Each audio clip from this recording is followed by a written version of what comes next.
Latvijas stāsts Eiropā saistās ar stāstu par skolu. Mūsu atrašanās Eiropas Savienībā, mūsu atrašanās Eiropā, manuprāt, ir salīdzināma ar skolā iešanu, kas nevienmēr ir varbūt tā patīkamākā un vieglākā pieredze, bet kas noteikti ir ļoti noderīga pieredze. Tas nozīmē, ka ir jārēķinās gan ar ieguvumiem, gan ar zaudējumiem. Tas nozīmē, ka ir jārēķinās ar izaugsmi, un izaugsmi vienmēr saistās ar grūtībām. Tas nozīmē, ka ir jārēķinās ar kļūdām, un kļūdīties ir tikai cilvēcīgi.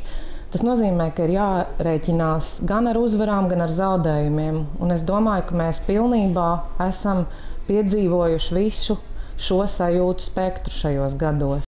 Ko mēs 2004. gadā neparedzējām, tā ir milzīgā emigrācija no Latvijas. Mēs esam pazaudējuši sakarā ar brīvo cilvēku, ideju un citu lietu plūsmu 300,000 cilvēks, kas ir aizgājuši uz Lielbritāniju, kas ir aizgājuši uz Īriju, uz Nīderlandu, uz Vāciju, uz citām zemēm. Tajā skaitā arī ļoti daudzus zinātniekus. Bet nevar arī noliegt, ka viņi ārzemēs iegūst pieredzi, zināmā mērā. Daudzi no viņiem atgriezīsies Latvijā, un daudzi no viņiem nevis emigrē, bet migrē. Un tas ir arī varbūt mūsu tāda nākotnes ķīla. Ko es gribētu vairāk?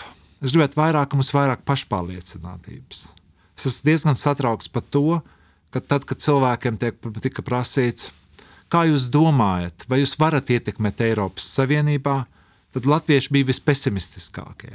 Un tajā pašā laikā viena no optimistiskākajiem bija Dāņi, un Dānija ir mums maziņa valsts. Tātad tas ir jautājums par to, cik mēs daudz ticam sev. Un es domāju, ka mums jātic stipri vairāk. Man vecāki savā laikā mācīja, nevajag runāt par savu ģimenes likti, un Eiropa šobrīd ir mūsu ģimene. Protams, varam daudz ko uzlabot un par to citās reizēs. Šodien par tām labajām lietām un par svinamajām lietām. Tāpēc padomājiet, ko jums ir devusi Eiropas Savienība, kā jūs viņai varat palīdzēt un kā varat pats kļūt gudrāks un pieredzes bagātāks. Un to arī novēlu visiem jaunajiem cilvēkiem iegūt to pieredzi, lai jums tā pasaule kļūst plašāka un atvērtāka. Tāpēc nosvinām Eiropas Savienības 10 gadus kopā ar Latviju.